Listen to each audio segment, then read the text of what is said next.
इस एक्सप्लेनर में स्वागत है। आज हम बात करने वाले हैं एक ऐसे मिलिट्री ऑपरेशन की जिसने सचमुच पूरी दुनिया को हिलाकर रख दिया। हम बात कर रहे हैं ऑपरेशन एब्सोल्यूट रिजॉल्व की। एक ऐसा सीक्रेट और बिजली की तेजी से किया गया हमला जिसमें वेनेजुएला के राष्ट्रपति को उनके ही घर से उनके मिलिट्री कंपाउंड से गिरफ्तार कर लिया गया। हम इसके ग्राउंड एग्जीक्यूशन से लेकर इसके बाद मचे भारी अंतर्राष्ट्रीय बवाल और इस आक्रामक कदम की कड़ी निंदा तक हर एक पहलू का एकदम निष्पक्ष विश्लेषण करेंगे। तो चलिए सीधे मुद्दे पर आते हैं और शुरुआत करते हैं इस चौंका देने वाले नंबर से 150। जरा सोचकर देखिए, अमेरिका ने काराकस के ऊपर आसमान को पूरी तरह से क्लियर करने के लिए 150 विमानों को तैनात किया था। ये कोई छोटी-मोटी रेड नहीं की, बल्कि एक संप्रभु राष्ट्र की राजधानी पर अपनी ताकत का एक बहुत ही विशाल और डराने वाला प्रदर्शन था। खैर, इस एक्सप्लेनर में हमारा रोड मैप कुछ इस तरह रहेगा।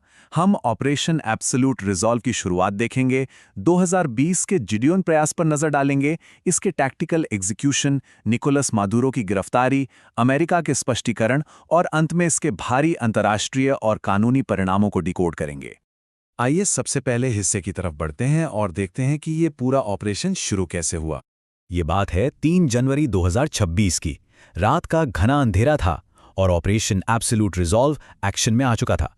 अमेरिकी सेना की एलीट डेल्टा फोर्स के नेतृत्व में फोर्सेस सीधा काराकास के फ्यूरेते त्यूना सैन्य अड्डे पर उतरी। और हाँ, वो अकेले नहीं थे।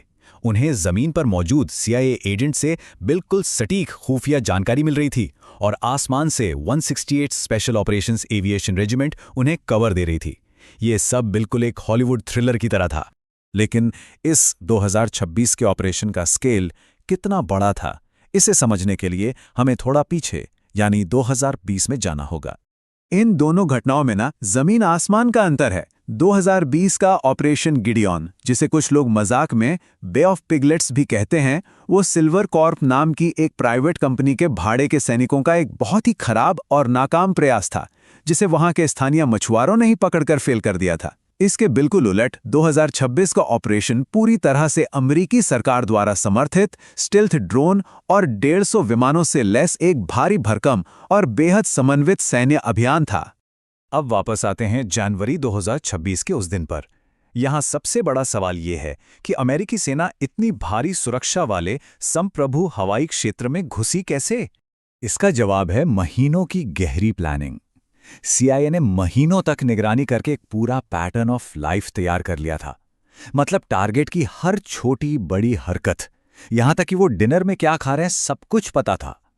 इसी सटीक जानकारी के दम पर डेल्टा फोर्स के कमांडोज के हेलीकॉप्टर से उतरने से ठीक पहले विमानों ने रूस के बने S-300 एयर डिफेंस सिस्टम को पूरी तरह से तबाह कर दिया। रास्ता साफ होने के बाद मिशन अपने सबसे खतरनाक और क्रिटिकल फेज में एंटर कर गया, मादुरो की गिरफ्तारी। इस टाइमलाइन को देखिए, ये स्पीड सच में हैरान करने वाली है। रात 11:46 पर फाइनल अमेरिकी आदेश मिलता है। रात 1 बजे हेलीकॉप्टर की एंट्री होती है। 2:01 पर कमांडोज कंपाउंड के अंदर घुसते हैं और सुबह 4:29 तक वो टारगेट को लेकर कैरेबियन सागर पार कर चुके होते हैं। आदेश मिलने से लेकर वापसी तक ये पूरा का पूरा ऑपरेशन लगभग 2.5 घंटे के अंदर खत्म हो गया। अनबिलीवेबल।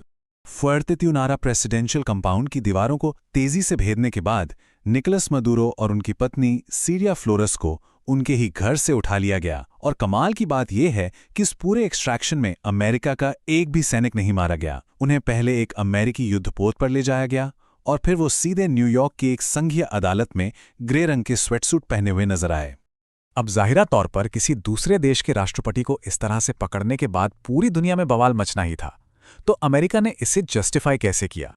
अमेरिकी सरकार ने इसे कोई युद्ध नहीं, बल्कि एक लॉ एनफोर्समेंट एक्शन यानी कानून प्रवर्तन की कार्रवाई बताया। उनका मेन फोकस था नार्को टेररिज्म। अदालत में उनका तर्क था कि दशकों से चल रहे ड्रग्स की तस्करी और अंतर्राष्ट्रीय संगठित अपराध के नेटवर्क को खत्म करना क्षेत्रीय सुरक्षा के लिए बेहद जरूरी हो गया था। लेकिन बात सिर्फ आपराधिक आरोपों की नहीं थी। अमेरिकी प्रशासन ने एक और बड़ा दावा किया। उन्होंने खुले तौर पर कहा कि ये रेड दरअसल चुराई गई अमेरिकी संपत्तियों और अरबों डॉलर्स की वसूली का एक जायज तरीका था। इसे भविष्य के लिए एक बहुत ही सख्त चेतावनी के रूप में पेश किया गया।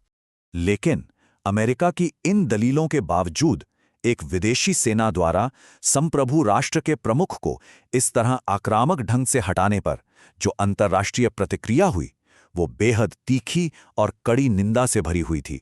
इस छापे की इंसानी कीमत बहुत विवादित रही। देखिए, अमेरिकी सेना का तो कोई नुकसान नहीं हुआ, लेकिन उस रात गोलाबारी में वेनेजुएला के 23 सुरक्षा अधिकारी और क्यूबा के 32 सैन्यकर्मी मारे गए। दर्जनों लोगों की मौत ने इस ऑपरेशन पर गंभीर सवाल खड़े कर दिए और इसकी बहुत कड़े शब्दों में निंदा की गई। ये निंदा अंतर्राष्ट्रीय मंचों पर कितनी गूंजी, इसका अंदाजा इस बात से लगाया जा सकता है कि संयुक्त राष्ट्र में वेनेजुएला के राजदूत ने इसे सीधे तौर पर स्टेट टेररिज्म और एक अवैध सशस्त्र हमला बताया।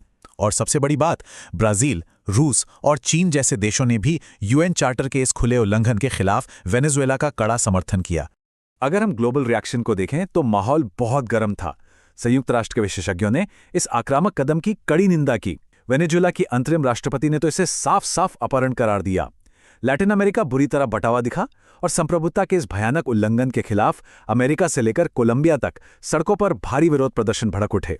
लीगल एक्सपर्ट्स ने साफ चेतावनी दी कि संयुक्त राष्ट्र को इस तरह दरकिनार करना दुनिया के लिए एक बहुत खतरनाक मिसाल है। अंत में ये एक्सप्लेनर हमें एक बहुत ही गंभीर सवाल के साथ छोड़ जाता है। सामरिक नजरिए से देखें तो ऑपरेशन एब्सोल्यूट रिजॉल्व अमेरिका के लिए एक शानदार जीत थी, लेकिन क्या इसकी वजह से ग्लोबल संप्रभुता के नियम हमेशा के लिए बदल जाएंगे? अगर कोई देश अपनी सैन्य ताकत के दम पर किसी दूसरे देश की सीमाओं को लांघकर उसके राष्ट्राध्यक्ष को उठा सकता है, तो फिर अंतर्राष्ट्रीय कानूनों का क्या मतलब रह जाता है? इसी विचारोत्तेजक सवाल के साथ आज का ये एक्सप्लेनर यहीं खत्म करते हैं। इस जटिल मुद्दे को हमारे साथ समझने के लिए धन्यवाद।